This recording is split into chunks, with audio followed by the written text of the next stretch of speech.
Well, Mike was just talking about how light dispels the darkness, and I'm here with someone whose ministry definitely represents just that. I'm here with Chad Bruneski. Thanks so much for joining us. Thanks for having me. And you are here representing the Great Commission Foundation, CEO, and you've been doing that for how many years now?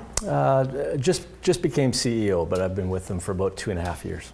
Tell us a little bit about what your work involves and the various organizations that you're working with across Canada. Yeah, sure. So the Great Commission Foundation, we work with individuals and other organizations who are doing charitable work around the world.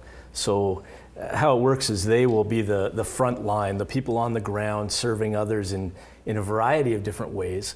And we provide an administrative platform for them to do that. So we take care of the back end, the accounting and donation services and things like that. That's amazing because it empowers them to do what they want to do and accomplish all the tasks. And they couldn't do it without the services that you're providing. Yeah, we really find that it kind of frees them up to do the work that they've been called to do and gifted to do. And my team is gifted at doing that stuff. So. Okay, so let's talk more about that and your team. And what's your personal connection to this and the work that you're doing? Yeah, so my wife and I, I heard Mike earlier talking about the instruction manual, and for us in our walk with Christ, we came to a point where we looked at Matthew 28 and where it says, "Go therefore and make disciples of all nations, baptizing them in the name of the Father, Son, and Holy Spirit." That's a pretty big, big commandment, it is. Right? How do you it's grapple the Great with Commission, that? Right? So we looked at that, but for our family, going overseas just didn't make sense. It wasn't the right thing for us.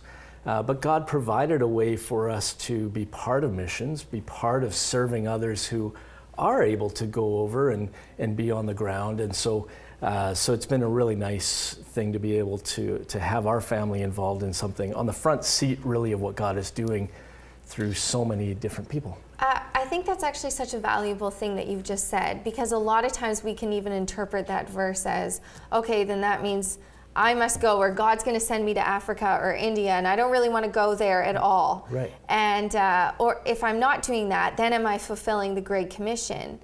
And yes, we can, and Absolutely. Yes, you are, and this is just one of the ways that is unfolding. Yeah. So I appreciate that perspective. You must be just involved with so many amazing organizations. Tell us about some of them that you're working with that are even Canadian ones. Yeah, sure.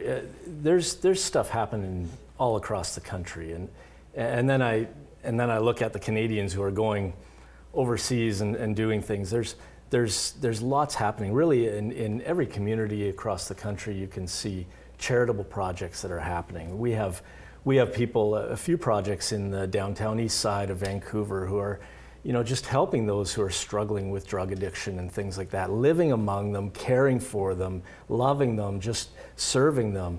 I think of Narrow Road Home in High River, Alberta. This is a ministry that understood that there's women in crisis and they need a hand up. And so they have a place where, whether it's short-term respite or longer-term healing transformation, they have a place where they can just love them and bring them along and help them. It sounds like people that are seeing local needs and responding to them and doing something about it. Absolutely. In Winnipeg, I think of Love and Care Ministries. They're seeing the immigrants come in.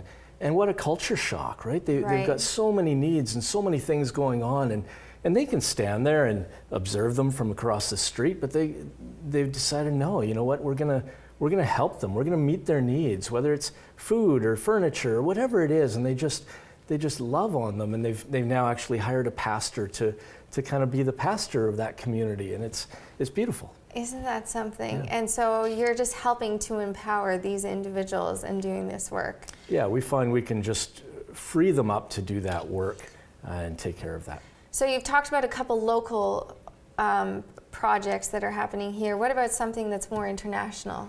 Yeah, there's so many I can talk about, but I think about one that I love is Marie Enns.